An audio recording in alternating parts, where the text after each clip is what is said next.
ဗာလင်တိုင်းနေ့ကနီးနေပြီဗျာချစ်သူနှစ်ဦးကတနေရာစီမှာရှိနေကြရလားဒါမှမဟုတ်ဒီလိုအလှဓာတ်ပုံလေးတွေရိုက်ဖို့အတွက်ဓာတ်ပုံဆရာမရှိဘူးလား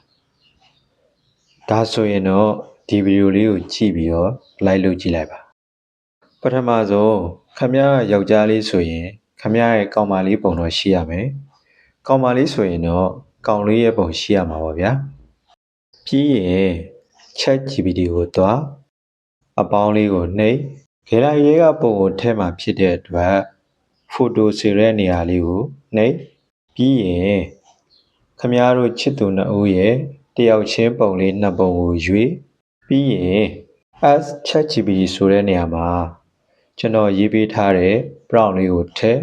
အားလုံးပြီးသွားရင်တော့ဒီဘက်ကမြားလေးကိုနှိပ်လိုက်ပါဗျာအဲ့ဒါဆိုရင်တော့ခမရတို့ချစ်သူနှစ်ဦး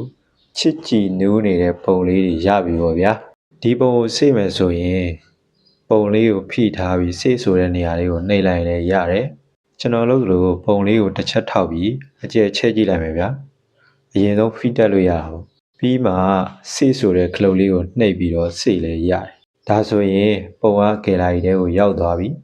နေုံဓာတ်ပုံထုတ်ဖို့ prompt ကဘယ်မှာယူရမယ်ဆိုတာခင်ဗျားမေးဖို့မဟုတ်လားအရင်ဆုံးကျွန်တော်ရဲ့ channel လေးကိုတော့ subscribe လုပ်ထားပြီးပြီးရင်ဒီဗီဒီယိုရဲ့ description မှာ Telegram link ရေးပေးထားတယ်အဲ့ထဲကိုဝင်ကြည့်ပြီးတော့ကြိုက်တဲ့ပုံတွေထုတ်ပြီးတာရိုရပြီတော့ဗျာမင်္ဂလာပါ IT နည်းပညာတွေနဲ့ AI ကိုအကျိုးရှိရှိအသုံးပြုခြင်းနဲ့ဆိုရင်တော့ AI and Tech မြန်မာ YouTube Channel ကို Subscribe လုပ်ထားနိုင်ပါတယ်